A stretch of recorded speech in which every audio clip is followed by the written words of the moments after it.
கிறிஸ்துவுக்குள் மிகவும் பிரியமான தேவனுடைய ஜனங்களே, உங்கள் அனைவருக்கும் சிங்கப்பூர் ஏழை எழுப்புதல் ஊழியர்கள் சார்பிலே அன்பின் வாழ்த்துக்களை நாங்கள் தெரிவித்துக் கொள்கிறோம்.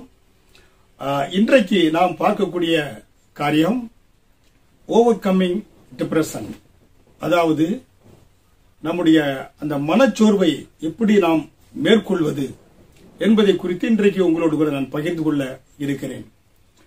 மனிதன் தன்னுடைய வாழ்க்கையிலே ஒவ்வொரு மனிதனும் ஏதாவது ஒரு விதத்திலே மனச்சோர்வுக்கு ஆளாகக்கூடியவனாக இருக்கிறார். புரியுங்களா? தன்னுடைய வாழ்க்கையிலே ஏதாவது ஒரு காலகட்டத்திலே அவர்கள் மனச்சோர்வுக்கு ஆளாகக்கூடியவர்களாக இருக்கிறார்கள். ஒரு சிலர் அவர்களுக்கு அந்த மனச்சோர்வு குறுகிய நேரத்தில் இருக்கும், குறுகிய காலத்தில் இருக்கும். அந்த மனச்சோர்வில் இருந்து அவர்கள் மீண்டு விடுவார்கள். ஒரு சிலருக்கு அந்த மனச்சோர்வு நீண்ட காலத்திற்கு அது இருக்கக்கூடியதாக இருக்கும். புரியுங்களா? அந்த அவருடைய துக்கம், ஒருவேளை வாழ்க்கையில துக்கம் நீண்ட நாட்கள் துக்கத்திலே மூழ்கி இருந்தால் அது அவர்களுக்கு வாழ்க்கையிலே ஒரு நிரந்தரமான மனச்சோர்வை கொண்டு வரக்கூடியதாக இருக்கிறது. புரியுங்களா? அதனாலே தேவனுடைய பிள்ளைகளாய் இருக்கிற நாம் இந்த மனச்சோர்விலே நாம் இருக்க வேண்டிய அவசியம் கிடையாது. அதனால்தான் வேத வசனம் என்ன சொல்லுகிறது? யோவான் 10வது அதிகாரம் 10வது வசனத்திலே இயேசு கிறிஸ்து மிக தெளிவாக நமக்கு சொல்லியிருந்தார். நானோ ஜீவன் உண்டாயிருக்கவும் அந்த ஜீவன் பரிபூர்ணப்பட வந்தேன் என்று சொன்னார். புரியுங்களா? அப்படி என்றால் மனச்சோர்வு அது தேவன் கொடுப்பது கிடையாது. கவலைகளை தேவன் கொடுப்பது கிடையாது. கஷ்டங்களை தேவன் கொடுப்பது கிடையாது.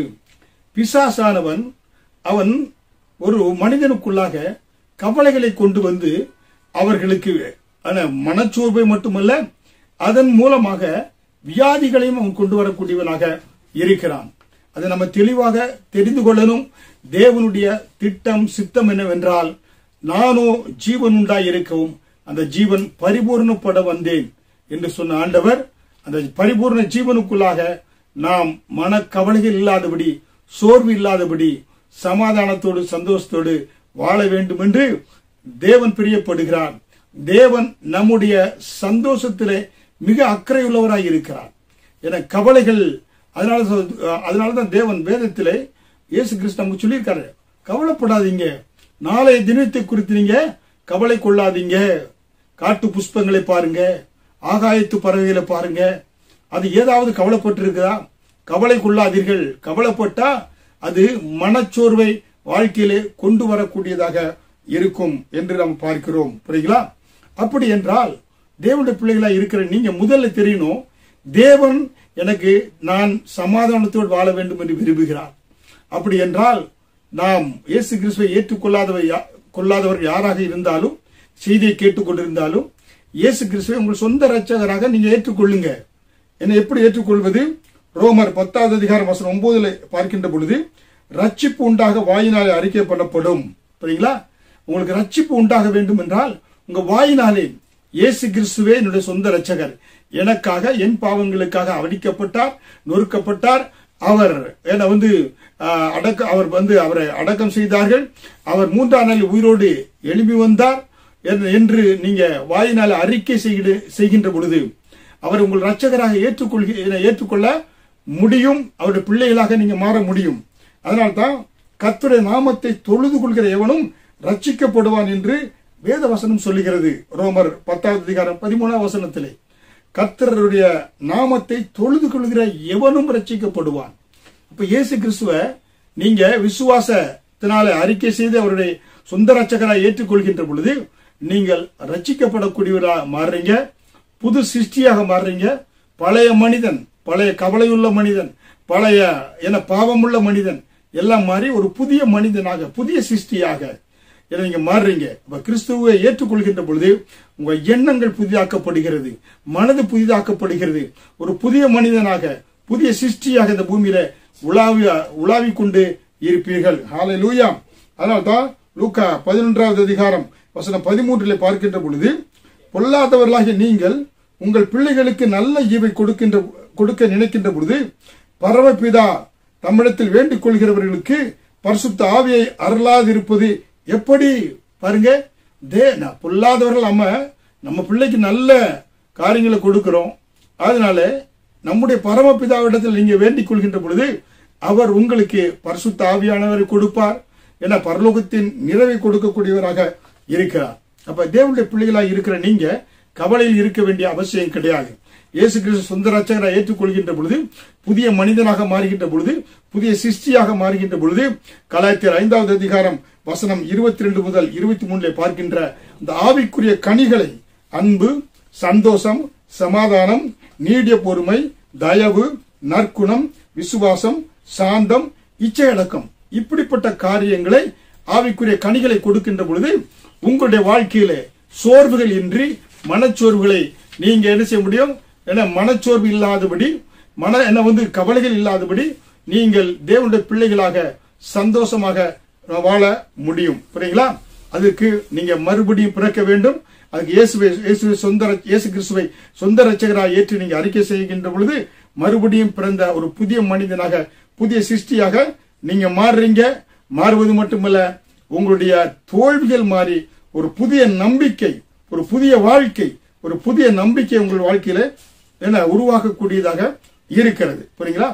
அப்ப இன்றைக்கு நம்ம பார்க்கக்கூடிய காரியம் மனச்சோர்வு எப்படி வருகிறது, அதற்கு மாற்று மருந்து என்ன, மனச்சோர்வினுடைய காரணிகள் என்ன, அதற்கு அந்த மனச்சோர்வை விரட்டுவதற்கு அந்த காரணங்களுக்கு பதில் என்ன என்பதை நம்ம தெரிந்து கொள்ள போகிறோம். முக்கியமாக அதை நம்ம தெரிந்து கொள்ள வேண்டும். அப்பொழுதுதான் மனச்சோர்வை நம்ம என்ன செய்ய முடியும்? மனச்சோர்வை மேற்கொண்டு ஓவர் கம் பண்ண முடியும். வெற்றியுள்ளவர்களாக, சாதனை உள்ளவர்களாக நம்ம மாற முடியும். அப்ப ஒன்று பாருங்க, ஏதாவது இன்றைக்கு இந்த சொல்லக்கூடிய காரியத்தில் ஏதாவது இப்படிப்பட்ட காரியம் உங்களிடத்தில் காணப்பட்டால் அது அந்த காரியத்தின் மூலமாக உங்களுக்கு மனச்சோர்வு வர முடியும். அதாவது பாருங்க, பிசிக்கலா பார்க்கின்ற பொழுது நம்முடைய வாழ்க்கையில சரீர பிரகாரமான அந்த ப்ராப்ளம், சரீரத்தில் வரக்கூடிய, அதாவது சரியாக உங்களுக்கு பசி ஏற்படாது, இல்ல பசித்துச்சுன்னாக்க சரியாக சாப்பிட முடியாது, ஒருவேளை அதிக சாப்பாடு சாப்பிட வேண்டியதா, நேரம் சாப்பிட்டு கொண்டே இருக்க வேண்டிய ஒரு மனநிலை ஏற்பட்டுச்சுனாலும் சரி, மற்றும் பாருங்க தூக்கம் வராமல் இருக்கலாம், இல்ல அதிக நேரம் தூங்கி கொண்டிருக்கக்கூடிய ஒரு சூழ்நிலை. புரியுங்களா? பசிக்கவே இல்லை என்ற ஒரு ப்ராப்ளம் இருக்கலாம், இல்ல பசித்துக் கொண்டே நேரம் இருக்கிற ஒரு ப்ராப்ளம் இருக்கலாம், தூக்கம் வரவில்லை என்ற ப்ராப்ளம் இருக்கலாம், இல்ல தூங்கிக் கொண்டே இருக்கக்கூடிய ப்ராப்ளம் உங்க சரீரத்தில் இருக்கலாம். இதெல்லாம் பாத்தீங்கன்னாக்க இது உங்க சரீரத்துல பலவீனங்களை கொண்டு வரும். சரீரம் உங்க ஃபீல் டவுன் ஆகின்ற பொழுது உங்களுடைய அதை பாருங்கன்னா அது ஆட்டோமேட்டிக்காக உங்களுக்கு என்ன ஆகும்? சரீரத்தில் மனச்சோர்வை கொண்டு வரக்கூடியதாக இருக்கும். அப்ப தேவனுடைய பிள்ளைகளா இருக்கிற நீங்க உங்க சரீரத்தை பாதுகாத்துக் கொள்வதில் நீங்க அக்கறை செலுத்த வேண்டும். உங்களுடைய சரீரத்தை நீங்க டேக் கேர் பண்ணணும். புரியுங்களா? முக்கியமாக உங்களை நீங்க நேசிக்கணும். உங்க சரீரத்திற்கு நீங்க முக்கியம் அதை எப்படியாக நன்றாக பாதுகாத்துக் கொள்ள வேண்டும். ஒரு தேவனுடைய பிள்ளை எதை சாப்பிடணும், எதை சாப்பிடக்கூடாது. அட்லீஸ்ட் உங்களுக்கு 40 வயது ஆகின்ற பொழுது கண்டிப்பாக நீங்க மெடிக்கல் செக்அப் போனீங்கன்னா நீங்க இனிப்பை குறைக்கணுமா, இல்ல உப்பை குறைக்கணுமா, உங்க சரீரத்துல பிளட் பிரஷர் எப்படி இருக்கிறது, உங்க சரீரத்துல சுகர் எப்படி இருக்கிறது என்பதெல்லாம் தெரிந்து கொண்டு சரீரத்தை நீங்க கண்ட்ரோல் பண்ணி எதை சாப்பிடணும், எதை சாப்பிடக்கூடாது தவிர்த்து நீங்க அப்படியாக சரீரத்தை நன்றாக வைத்துக் கொண்டீர்கள் என்றால் உங்கள் சரீர பலவீனம் வராது.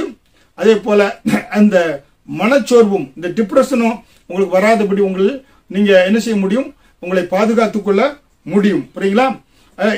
அதுக்கு மேல உங்களுக்கு சரீரத்தில் ப்ராப்ளம் இருந்தா, என்ன பிரச்சனை, சரீர ஆரோக்கிய பிரச்சனை இருந்தால் டாக்டரை சந்தித்து அவரிடத்தில் முறையான சிகிச்சை எடுக்கின்ற பொழுது சரீரத்தை நன்றாக பாதுகாத்து அந்த கவலைகளில் இருந்து, சோர்விலிருந்து நீங்க முன்னுக்கு வர முடியும். அதனால்தான் யாக்கோபு 5வது அதிகாரத்தில் வசனம் 14 முதல் 16 பார்க்கின்ற பொழுது அதுல என்ன சொல்லப்பட்டிருக்கிறது?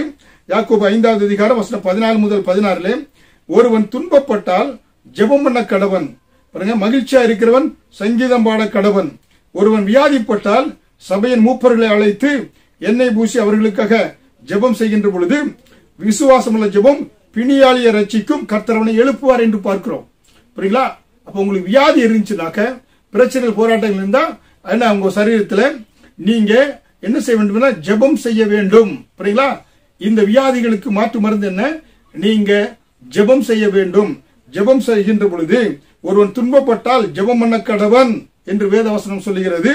ஒருவன் வியாதிப்பட்டால் சபையுடைய மூப்பர்களையோ பாஸ்டரையோ எல்டரையோ அழைத்து அவர்கள் உங்க தலையில் மேல எண்ணெய் வைத்து ஜெபிக்கின்ற பொழுது என்ன விசுவாசம் உள்ள ஜெபம் பிணியாளியை ரட்சிக்கும் என்று வேதவசனம் சொல்லுகிறது. ஹல்லேலூயா. பாருங்க, சங்கீதம் 103 அதிகாரம் 3வது வசனத்திலே அவர் உன் அக்கிரமங்களை எல்லாம் மன்னித்து உன் நோய்களை எல்லாம் குணமாக்கி, புரியுங்களா, கிருபையினாலும் இரக்கங்களாலும் உனக்கு முடி சூட்டுவார். புரியுங்களா? அப்ப தேவனுடைய பிள்ளைகளா இருக்கிற நீங்க அப்ப உன்னோட வாழ்க்கையில மனச்சோர்வுக்கு காரணம், டிப்ரெஷனுக்கு முதல் காரணம் சரீரத்தில் வரக்கூடிய பலவீனங்கள். சரீரத்தில் பலவீனங்கள் வருகிறது என்றால் அதற்கு உண்மையான காரணம் எங்கே இருந்த பலவீனம் வருகிறது என்பதை தெரிந்து கொண்டு நீங்கள் என்ன செய்ய வேண்டும்? அதற்கு ஏற்ற உரிய அந்த டயக்னிசிஸ் எடுத்து, அதாவது அதுக்கேற்ற சிகிச்சை நீங்க கொடுக்க வேண்டும். கொடுக்கின்ற பொழுது நீங்கள் அதன் மூலமாக விடுதலை நீங்கள் பெற்றுக்கொள்ள முடியும். புரியுங்களா? ஜெபம் செய்ய வேண்டும். அதே வேளைகளிலே உங்களுக்கு பலவீனங்கள் இருக்கின்ற பொழுது நீங்கள் மருத்துவரையும் பார்த்து சிகிச்சை எடுக்கின்ற பொழுது உங்களுக்கு நீங்க இந்த சரீர பிரகாரமான இந்த மனச்சோர்விலிருந்து நீங்கள் விடுதலையை பெற்றுக்கொள்ள முடியும் என்று நம்ம பார்க்கிறோம். புரியுங்களா? அப்ப தெரிந்து கொள்ள வேண்டும். காரணம் ஒன்று சரீர பலவீனங்கள்.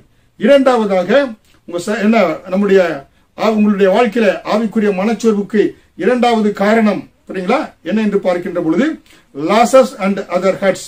புரியுங்களா? அதாவது உங்க வாழ்க்கையில எதையாவது நீங்க இழந்திருக்கலாம். புரியுங்களா? ஒருவேளை நீங்க வேலை இழந்திருக்கலாம், இல்ல உங்களுக்கு அன்புக்குரியவர்கள் மரித்து போயிருக்கலாம், இல்ல நீங்க உங்களுக்கு வர வேண்டிய சொத்தை நீங்க இழந்திருக்கலாம், இல்ல உங்களுடைய காரியத்தை யாராவது அபகரித்து இருக்கலாம், இல்ல உங்கள் பிள்ளைகளை நீங்க இழந்திருக்கலாம், இல்ல மனைவி இழந்திருக்கலாம், கணவனை இழந்திருக்கலாம். ஏதாவது உங்க வாழ்க்கையில ஒரு இழப்பு வாழ்க்கையில நடைபெற்று இருந்தா அந்த இழப்பை நினைத்து உங்களுக்கு மனச்சோர்வு வரக்கூடியதாக இருக்கும். இல்லை என்றால் யாராவது உங்களை காயப்படுத்தி இருந்தால் அந்த காயத்தை நினைத்து உங்க வாழ்க்கையிலே அது மனச்சோர்வை கொண்டு வரக்கூடியதாக இருக்கும். புரியுங்களா? அதனாலே நீங்க என்ன செய்யணும்னாக்கா அந்த சூழ்நிலைக்கு ஏற்ப நீங்கள் ஒருவேளை யாராவது நீங்க இழந்திருக்கலாம், பொருளை இழந்திருக்கலாம், செல்வத்தை இழந்திருக்கலாம், உறவினர் இழந்திருக்கலாம், உற்றாரை இழந்திருக்கலாம், அன்புக்குரிய இழந்திருக்கலாம். புரியுங்களா? இல்ல உங்களை யாராவது காயப்படுத்தி இருந்தால் நீங்கள் இதற்கு சரியான ஒரு ஆலோசனையை என கேட்டு நீங்களே உங்க மனதிலே போட்டு இந்த காரியத்தை உள்ளாரையே நீங்க நினைத்து கொண்டிருந்தால் கூட அதிகமாக உங்களுக்கு கூட டிப்ரெஷன் உண்டாகும், கவலைகள் உண்டாகும். இதை நீங்க யாரிடத்திலாவது எனக்கு சொல்லி நல்ல ஆலோசனை கேட்டால் உங்களுக்கு ஆலோசனை கொடுக்கின்ற பொழுது இந்த கவலையில் இருந்து நீங்க வெளியே வர முடியும். மற்றவர்களுக்கு ஆலோசனை கேட்கின்ற பொழுது முடிந்தால் நீங்க நன்றாக உங்க இருதயத்தில் பாரம் இறங்குவதற்கு அழுதைனாக்கா அந்த அழுதைனா அந்த பாரம் இறங்கிவிடும். உள்ளத்தில் இருக்கக்கூடிய அந்த பாரம் இறங்குகின்ற பொழுது என்ன உண்டாகும் உங்களுக்கு ஒரு நல்ல ஒரு இருதயத்தில் ஒரு சுமையை இறக்கி வைத்தது போல இருக்கும்.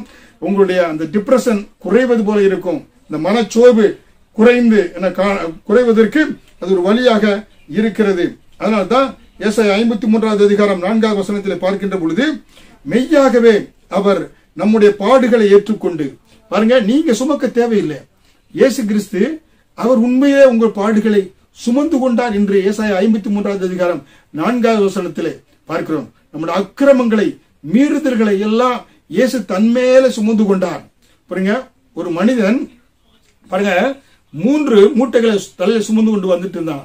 3 மூட்டைகளை தலை கையில எல்லாம் தூக்கி கொண்டு தேவதூதன் பார்த்தானா, என்னப்பா 3 மூட்டைகளை தூக்கிட்டு வர, கடந்த கால நடந்து போன கவலைகள் எல்லாம் நினைச்சு அது ஒரு கவலை மூட்டையா இருக்கிறது என்று சொன்னானா. இரண்டாவது இப்ப நடந்து கொண்டு இருக்கிற பிரச்சனைகள் எல்லாம் நான் ஒரு கவலைப்படுறேன், அது ஒரு மூட்டை. மூன்றாவது எதிர்காலம் எப்படி இருக்குமோ என்று சொல்லி அதை நினைத்து நான் கவலைப்பட்டுக் கொண்டிருக்கிறேன் என்று சொல்லி அந்த 3 மூட்டைகளை தூக்கிட்டு வந்து கொண்டிருக்கிறேன் சொன்னானா. தேவதூதன் சொன்னானா, எல்லா மூட்டைகளையும் தூக்கி போடு, உன் கவலைகள் பாரங்களை எல்லாம் இயேசு கிறிஸ்து மேல் வைத்து விடு.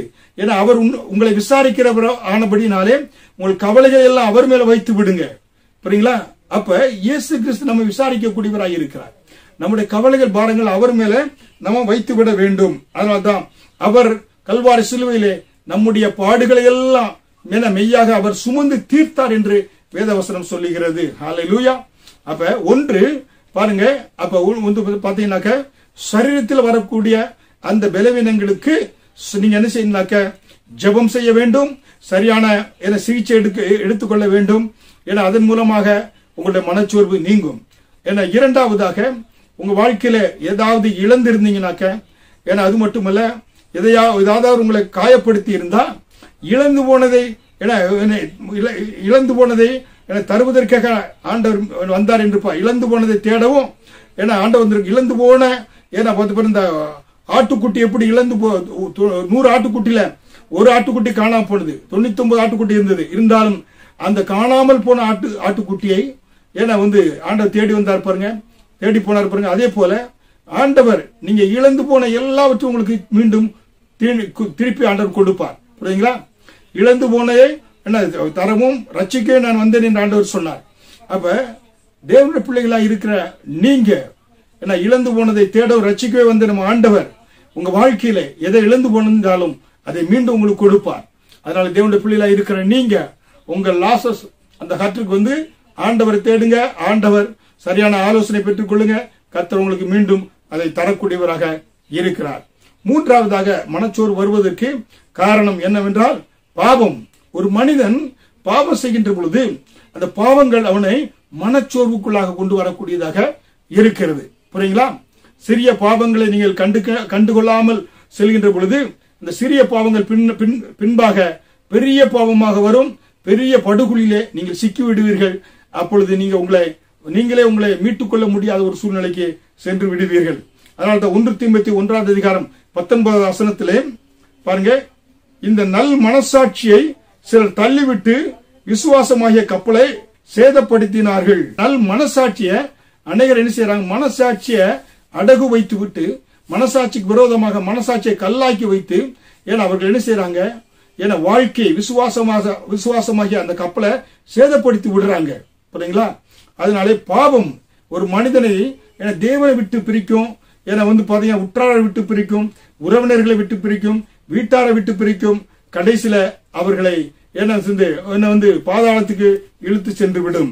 அதனால்தான் 1 யோவான் 1:9 நம்முடைய பாவங்களை நாம் அறிக்கையிட்டால் பாவங்களை நமக்கு மன்னித்து எல்லா அநியாயத்தை நீக்கி நம்மை சுத்திகரிப்பதற்கு உண்மையும் நீதியுள்ளவராய் இருக்கிறார். புரியுங்களா? தேவனுடைய பிள்ளைகளே, உங்க வாழ்க்கையில இருக்கக்கூடிய அந்த பாவங்களை தேவ சமூகத்தை அறிக்கையிட்டு நீங்கள் சுத்திகரிப்பு பெற்று தேவனுடைய பிள்ளையாக மாறுகின்ற பொழுது உங்களுக்கு அந்த மனச்சோர்விலிருந்து பாவம் என்ற அந்த பாவம் செய்தனால் வந்த மனச்சோர்விலிருந்து நீங்கள் விடுதலை பெற்றுக் கொள்ள முடியும். புரியுங்களா? அதனால தேவனிடத்துல நீங்க ஒப்புரவாகி மனம் திறந்து பாவ அறிக்கை செய்து அவர் ரத்தத்தால் கழுவப்படுகின்ற பொழுது அந்த பாவம் என்ற மனச்சோர்விலிருந்து, பாவம் செய்த மனச்சோர்விலிருந்து நீங்கள் முற்றிலுமாக விடுதலை பெற்றுக் கொள்ள முடியும். அதனாலே தேவனுடைய வார்த்தைக்கு சிறிய காரியமா இருந்தாலும் கர்த்தருடைய வார்த்தை கீழ்ப்படிங்க. சிறிய காரியத்தை கீழ்ப்படியவில்லை என்றால் பின்பாக பெரிய பாவத்துக்குள்ளாக நீங்கள் சிக்கிக் கொண்டு விடுவீர்கள். பிரச்சனையாக அது மாறிவிடும். புரியுங்களா? அப்ப நிரந்தரமாக உங்களோட மனச்சோர்வுக்குள்ளாக நீங்க சென்று விடுவீங்க. அதனாலதான் தாவீது பாருங்க, பாவம் செய்த பொழுது பத்சேபாளுக்கு விரோதமாக பாவம் செய்து அந்த பாவ மன்னிப்பை கண்டு எழுதப்பட்ட ஒரு சங்கீதம் தான் சங்கீதம் 51வது சங்கீதம். சங்கீதம் 51வது சங்கீதம் முழுவதும் பாவ அறிக்கையின் சங்கீதமாக இருக்கிறது. பாவத்தை அறிக்கை செய்து அதிலிருந்து தேவனிடத்துல அவர் என்ன செய்தார்? தேவனிடத்துல மன்றாடி பாவ அறிக்கை செய்து தன்னை மீண்டுமாக நிலை நிறுத்தும்படியாக ஆண்டவரிடத்தில் கேட்கிறார். அதனால்தான் சங்கீதம் 51:12 உமது ரட்சணியத்தின் சந்தோஷத்தை திரும்பவும் எனக்கு தந்து உற்சாகமான ஆவி என்னை தாங்கும்படி செய்யும் சொல்றாரு. பாருங்க, ரட்சணித்து ஆண்டவரே பாவம் செய்ததுனால நான் ரட்சணியத்தை இழந்து போயிட்டேன், மனச்சோர்வுக்குள்ள இருக்கிறேன். எனக்கு அந்த ரட்சணியத்தின் சந்தோஷத்தை திரும்பவும் எனக்கு தந்து உற்சாகமான ஆவி என்னை தாங்கும்படி செய்யும். சங்கீதம் 51:17 தேவனுக்கு ஏற்கும் தேவனுக்கு ஏற்கும் பலி நொறுங்குண்ட ஆவிதானே, நொறுங்குண்டதும் நறுங்குண்டதுமான இருதயத்தை நீர் புறக்கணியீர். பாவம் செய்துட்டீங்களா? நீங்க வர வேண்டிய இடம் தேவனுடைய சமூகம். தேவனுடைய சமூகத்தில் நீங்க உங்கள் இருதயத்தை ஊற்றி ஜெபிக்கின்ற பொழுது கர்த்தர் நொறுங்குண்ட ஆவியை ஆண்டவர் புறக்கணியார். தேவனுக்கு ஏற்கும் பலி நொறுங்குண்ட ஆவிதானே, நொறுங்குண்டதும் நறுங்குண்டதுமான ஆவியை தேவன் செய்தாரு. இருதயத்தை புறக்கணியாதவர் நம்முடைய ஆண்டவர் என்று சங்கீதம் 51வது அதிகாரம் வசனம் 17 நாம் பார்க்கிறோம். அதனாலே தாவீதை போல தாவீதும் இந்த டிப்ரெஷனுக்குள்ளாக மனச்சோர்வுக்குள்ளாக சென்றார். ஆனால் தேவனை தேடினார்.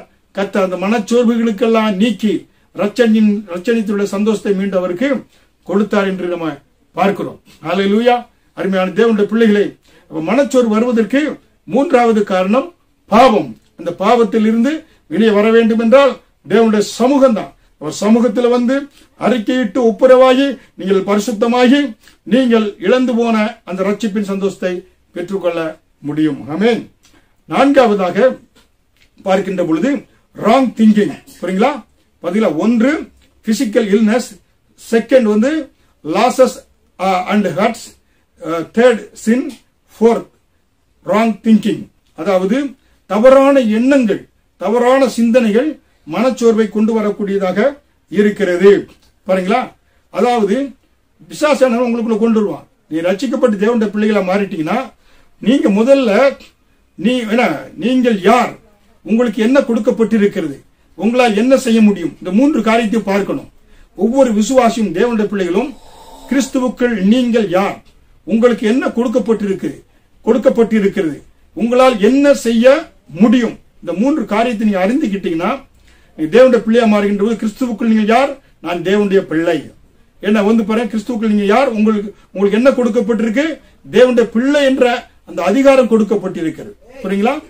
மூன்றாவதாக என்ன உங்களால் என்ன செய்ய முடியும், என்னை பலப்படுத்த கிறிஸ்துனாலே எல்லாவற்றையும் செய்ய முடியும் என்று அப்போஸ்தலன் பவுல் சொன்னார். பாருங்க, அதே போல நீங்க என்ன செய்ய முடியும், என்ன பிலிப்பியர் 4வது அதிகாரம் 13வது வசனத்திலே என்னை பலப்படுத்துகிற கிறிஸ்துவனாலே எல்லாவற்றையும் செய்ய எனக்கு பலன் உண்டு. புரியுங்களா? நீங்க தேவனுடைய பிள்ளை மட்டுமல்ல, உங்களை பாத்தீங்கன்னாக்க உங்களை பலப்படுத்துகிற கிறிஸ்துவனாலே எல்லாவற்றையும் உங்களுக்கு செய்ய இந்த பலன் உண்டு. புரியுங்களா? இதுக்கு மாற்று மருந்து. இந்த ராங் திங்கிங்க்கு என்ன மருந்து, என்னை பலப்படுத்துகிற கிறிஸ்துவனாலே எல்லாவற்றையும் செய்ய எனக்கு பலன் உண்டு. நீங்க விசுவாச அறிக்கை செய்ய வேண்டும்.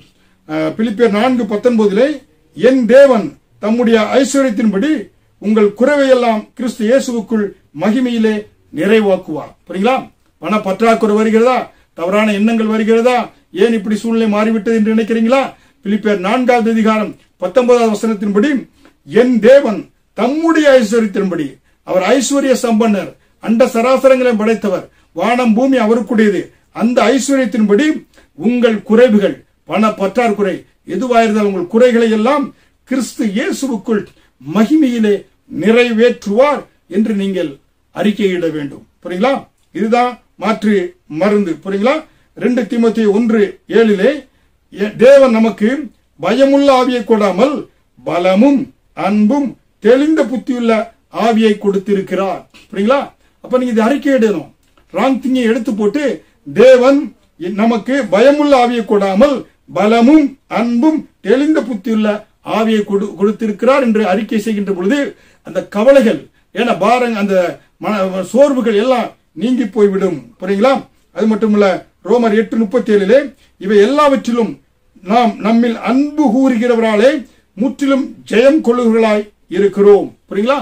நம்ம மோர் தென் கான்கரர், எல்லாவற்றையும் முற்றிலும் ஜெயங்கொள்கிறவர்களாக நம்ம ஆண்டவர் மாற்றி இருக்கிறார் என்று நீங்க அறிக்கையிட வேண்டும். அதனாலதான் அந்த தவறான அவிசுவாச எண்ணங்கள், இந்த ராங் திங்கை எடுத்து போட்டு உங்களை கர்த்தர் முற்றிலும் ஜெயங்கொள்கிறவர்களாக மாற்றி இருக்கிறார் என்று நீங்க அறிக்கை செய்கின்ற பொழுது நீங்கள் சுகத்தை பெற்றுக் கொள்ள முடியும்.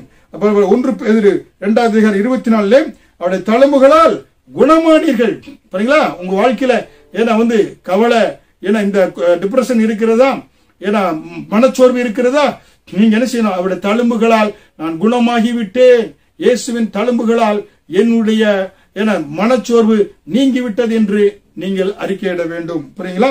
அதனால்தான் அருமையான தேவனுடைய பிள்ளைகளை, உங்கள் வாழ்க்கையிலே இருக்கக்கூடிய இந்த மனச்சோர்வு நீங்குவதற்கு இயேசு கிறிஸ்து சொந்த ரட்சகராய் ஏற்றுக்கொண்டு அவருடைய பிள்ளைகளாய் மாறி அவர் உங்களுக்காக உங்களை நீங்கள் யார், கிறிஸ்துவுக்குள் நீங்கள் யார், அவருடைய பிள்ளை, தேவனுடைய பிள்ளையாக ஆண்டவர் மாற்றி இருக்கிறார். கிறிஸ்துவுக்குள் உங்களுக்கு என்ன கொடுக்கப்பட்டிருக்கிறது, எல்லாவற்றையும் செய்வதற்கேற்ற பலனை கர்த்தர் உங்களுக்கு கொடுத்து இருக்கிறார். அப்படி நீங்க விசுவாசித்து, அது மட்டுமல்ல உங்களால் என்ன செய்ய முடியும், எல்லா காரியங்களும் செய்ய முடியும்.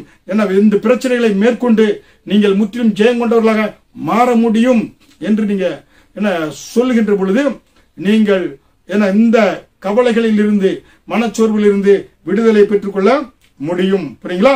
அப்ப இந்த மனச்சோர்வை கொண்டு வருவதற்கு ஒன்று சரீர பிரகாரமான பலவீனம்.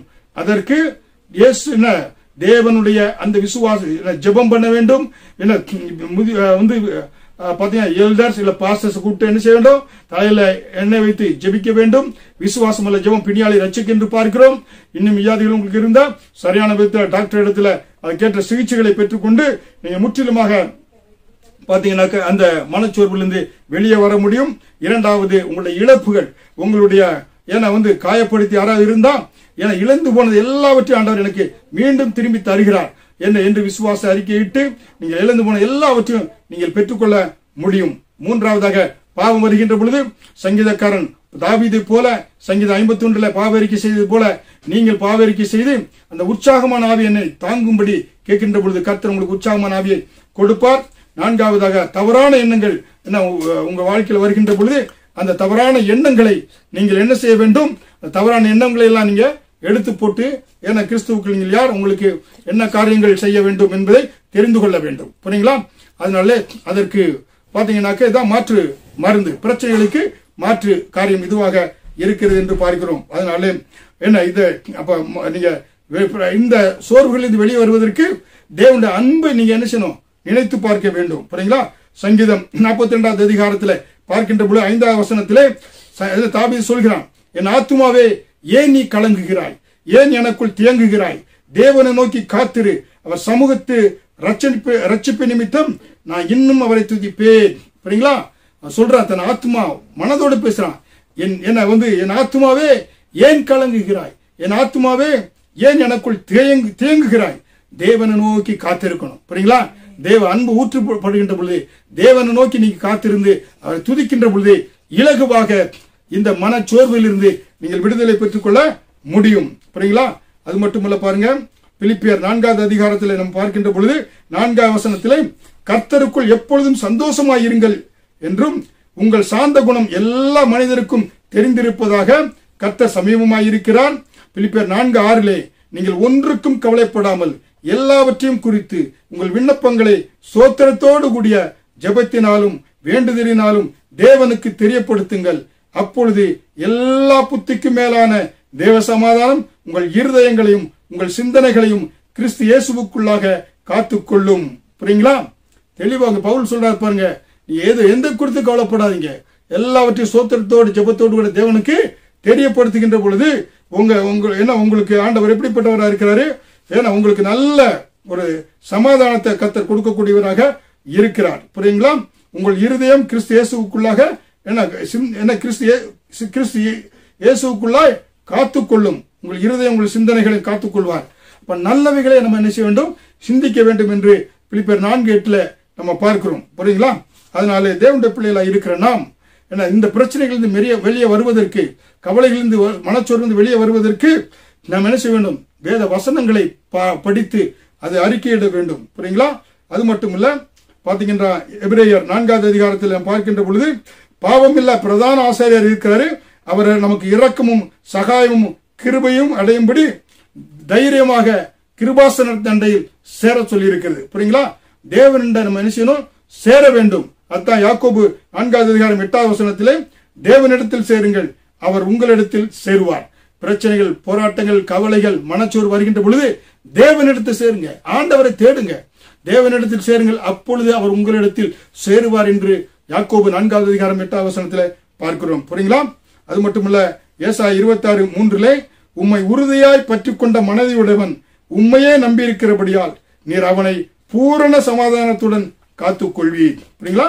ஏசாயா 26:3 உம்மை உறுதியாய் பற்றி கொண்ட மனதையுடையவன் உம்மையே நம்பி இருக்கிறபடியால் நீர் அவனை பூரண சமாதானத்துடன் காத்துக்கொள்ளக்கூடியவராக காத்துக்கொள்வீர் என்று வேதவசனம் சொல்லுகிறது. புரியுங்களா? அதே போல யோவான் 14:27 சமாதானத்தை உங்களுக்கு வைத்து போகிறேன், என்னுடைய சமாதானத்தை உங்களுக்கு கொடுக்கிறேன், உலகம் கொடுக்கிற பிரகாரம் நான் உங்களுக்கு கொடுக்கிறதில்லை, உங்கள் இருதயம் கலங்காமலும் பயப்படாமலும் இருப்பதாக என்று யோவான் 14:27 ஆண்டவர் சொல்கிறார். ஹல்லேலூயா! பாருங்க எவ்வளவு ஆண்டவர் கர்த்தர் நம்ம இந்த மனச்சோர்விலிருந்து வெளியே வருவதற்கு அருமையான வாக்குத்தத்தங்களை ஆண்டவர் கொடுத்து இருக்கிறார். அதனால்தான் பாத்தீங்கன்ற பொழுது தேவனை உறுதியாய் பற்றி கொண்டீங்கன்னாக்கா, உம்மை உறுதியாய் பற்றி கொண்டு இருக்கிற மனிதன் நீ உறுதியாய் பற்றி கொண்டிருக்கிறபடியால் அவனை பூரண சமாதானம், சாதாரண சமாதானம் இல்ல, பரிபூர்ண சமாதானத்தோடு கர்த்தர் உங்களை பாதுகாத்துக் கொள்வார். ஹல்லேலூயா. அதனால்தான் இந்த ஓவர் கமிங் டிப்ரெஷன்ல வருவதற்கு இந்த வேத வசனங்களை நீங்கள் கை கொண்டு அதன்படியாக நீங்கள் என்ன செய்ய முடியும், நீங்க வெளியே வர முடியும். புரியுங்களா? அதனால தேவனுடைய பிள்ளைகளே, சரீர பிரகாரமான வியாதிகளில் இருந்தும், அதே போல லாசஸ் ஹர்ட், சின், ராங் திங்கிங், எல்லா காரியங்களிலிருந்தும் நீங்க இலகுவாக வெளியே வர முடியும். அதற்கு பரிசுத்த ஆவியானவர் உங்களுக்கு உதவி செய்வார். உங்களுக்காக நான் தொடர்ந்து ஜெபிக்கிறேன். கர்த்தர் இந்த மனச்சோர்விலிருந்து, இந்த COVID-19 பெண்டமிக், இந்த கொரோனா பயத்திலிருந்தும், பொருளாதாரத்தினுடைய குறைவிலிருந்தும், எதிர்காலத்தை குறித்து, குடும்பத்தை குறித்து, வேலை குறித்து, எல்லா கவலைகளிலிருந்தும், அந்த மனச்சோர்விலிருந்து ஆண்டவர் நீக்கி உங்களை பரிபூர்ண சமாதானத்தோடு ஆண்டவர் உங்களை பாதுகாத்து நடத்துவார். கர்த்தர் தாம் உங்களை ஆசீர்வதிப்பாராக. ஆமீன்.